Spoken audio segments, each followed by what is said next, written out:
ئەمانە هەندێک لەو قوربانیانن کە لە شوێن و کاتی نەگونجاودا بوون بەڕێکەوت کەوتونەتە بەر دەستڕێژی گولە و هەندێکیان کوژراون کەیڵن کێڵەی 20 ساڵان بە فیشەکی کەڤن مانەهانی 65 ساڵ کوژراوە کاتێک کەڤن لەگەڵ هاوڕێکەی بە سیارە بەبەردە ماڵەکەیدا سوڕاوەتەوە و کوشتویانە.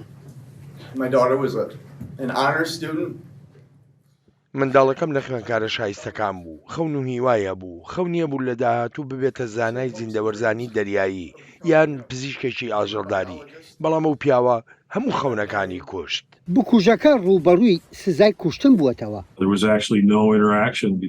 لە ڕاستیدا هیچ بەریەکەوتنێک لە نێوان مانهان و سەرنشینانی ئۆتۆمبیلەکەدا نەبووە. درشیان بەوە کردووە کە لە شوێنێکی هەڵەدان ویستوانە بڕۆن بەڵام تەقەی کردووە.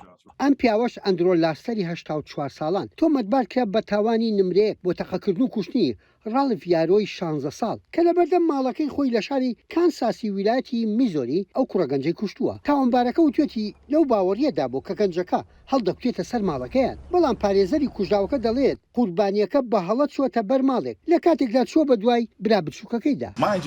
بیهێنەرە بەرچاوی خۆت تەنها دەستبردن بۆ دەرگای ماڵێک پاساو بێت بۆ بەکارهێنانی چەک. قوربانیەکە زەنگی لە دەرگای ماڵەکە داوە و بە ئارامی لە دەرەوە وەستاوە تا دەرگاکەیان کردوتەوە هەندێک کاتی پێچووە. دیارە تاوانبارەکە چەکەکەی ئامادە کردووە. سەرڕای ئەو ماوەیەش ڕالف هەر لە دەرەوە بووە.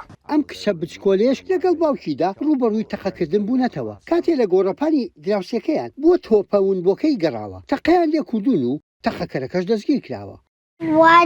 بۆچی تەقەیان لە من و باوکم کرد؟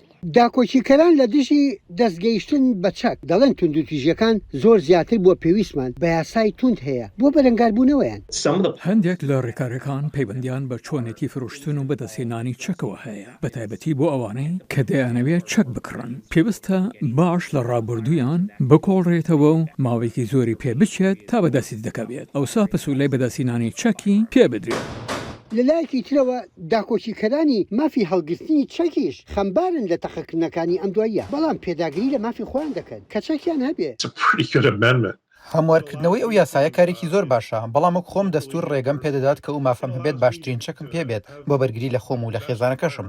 لایەنگرانی هەبوونی چەک دەڵێن ئەمریکیەکان بیانەوێ خۆیان بپارێزن تەنها پشت بە پۆلیس نەبەستن لەم نێوەندەدا تەقەکردنیش ناوەستن.